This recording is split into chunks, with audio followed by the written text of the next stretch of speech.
All right, so this is going to be the update on the fan and how I basically welded this ring. Bought this ring from Sin Cut Sin. I measured it all out to make sure that would fit on here, and then I used it to weld these rods off, or as a standoff for it. It's just 6 of them holding on there, and it's fairly firm. It's holding this ring or this fan right up against the edge here. Now I got this fan from, it's a Ford, or a Lincoln Towncar, I believe it was, because the internet was trying to say that they flow the most CFM, like 4,000 CFM on this bad boy. I want to say it's a PWM kind. I cut this wire here because it really, it had it sitting like that close, and I would have had to mount it to this way or some way. I didn't like it like that. And it looks like it's like a 10 gauge. Actually, it's like a 12, but I'm gonna put a 10 gauge clip on here, like other styles fans, GM fans. See, I got one, yeah, like that. It's like a big one.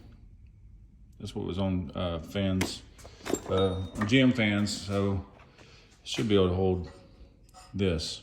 I'm gonna get one of those. I'm gonna order it today. Get it coming. I'll put it on here.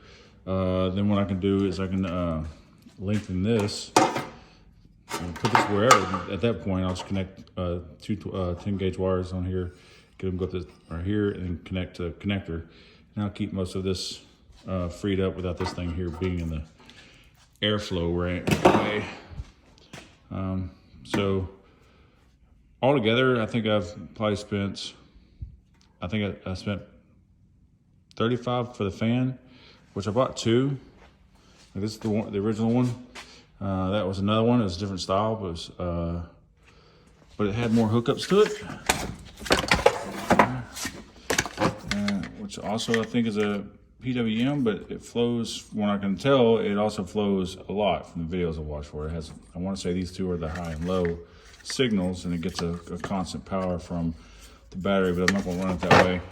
I'm going to run it. This was the same way. This has 2 large wires, which is like here. Also looks like you turn the car on, it automatically gets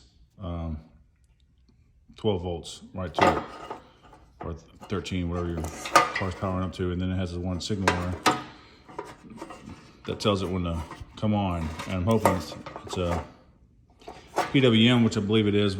As much as I can look up, it looks like it's a PWM, so it's like a variable speed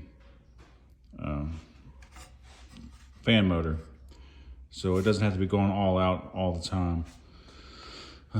So altogether, I think I spent 35 to 40, let's say 35 to 40 on the fan itself. This ring from Sin Cut Sin, I want to say was $29, right at $30, because the shipping was just as much as the damn piece to have it cut and everything. And then these were, I think, another $25.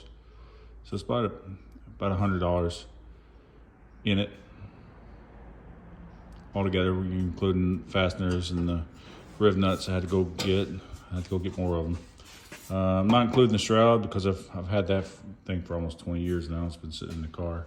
The original fan was a 16-inch fan, which wasn't bad, but it would definitely it would creep up.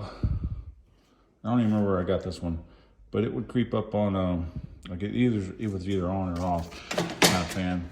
But it come on at 80, and it would sometimes get up to close to 200, so 20 degrees higher than it should. But it didn't really creep up over that. I didn't make a lot of huge pulls where it was, in a higher demand that it was just getting hotter than that. At least I never noticed it get hotter than that. But this right here it should handle the business. All right, it's definitely taller this way than the original one. but as much stuff as I'm now putting in front of the radiator. So now I want to have a condenser, AC condenser, and another cooler. Right? Originally, I just had the radiator. On that fan, I was just going ahead and pull through a radiator and one cooler, a small cooler, smaller of the two coolers, which is also right here.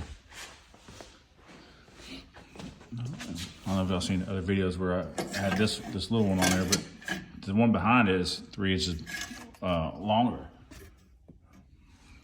bigger. That's what I'm gonna run my oil cooler through, and this one's right here was the original for the power steering and brakes, power steering fluid. So that one's staying the same size. I did want to get another one same size as this oil cooler. That way they're both same size and symmetrical. But I went to the junkyard, got another one, and stripped all the threads out of it, trying to get the old hose out of it. So it didn't work out, and they didn't have another one for me to go and exchange, because they would exchange it, so they just gave me money back for it. But that's where I'm at on this. I'm about to take this back apart, and I've already clearanced it. Some places are wider than others, but I might take a hammer and just tippity tap that back in there a little bit. But it's not in here, because I originally hammered it because this fan had a lip, and I did cut that lip off, because that lip was another inch sticking out here like this, which was definitely hitting down here. But I couldn't get it in here because of these lips. I couldn't jog it in there. Either way, all right. It doesn't have it now. I don't really think it's going to need it. Won't really find out until this thing is on the car and trying to suck through all that crap in front of the radiator. But hopefully it can, and it won't be an issue. It'll be knocking it out of the park. If it doesn't, though, I'll switch over to this one in here and we'll check that one. I'll have to build a different ring and play different offsets, but this being my first one I built, I'm pretty confident I can build another one with no problem. This one right here took me 2 days, mostly because I was thinking about shit over too much, and then going and getting stuff and going to get more rods. I thought it would need bigger rods. Like originally I was going to make it rods like this. And look at it's twice the size. But I was like, I don't know how I'm going to bend this, heat it up and bend it. These are literally bent in a tubing bender. All right, gave the old hee-ho. Look how short that thing is. I manhandled it and got it done. And it didn't really mess it up in there, so. But I just now did, so yeah. It was a little bit stressful, but just took the paint. It didn't bend anything or anything like that, so I'm happy with it. And I love these little tabs, feet on the bottom of it, on the table here. So putting the table to work, putting the welder to work. But I'm happy with it. It turned out nice. I like it. Very happy with it. Like I said, we'll go in here now. I'll clean it. Well, first I'm gonna take this whole thing off, clean it, paint it, go in the house, order the parts I need for to get that thing on here, and then I'll start locating whether it's going to put it inside here or up here. I'm thinking down here because I think the charge pipe comes in this way, and the radiator pipe I think also comes somewhere around here. So I don't know if I want to put it here. I might just put it down here. So I want to believe that this area here is pretty safe from being in the way of anything, and it's not going to be in the way of airflow. So I'll probably just put it right here. This little section will cut out for the power steering box.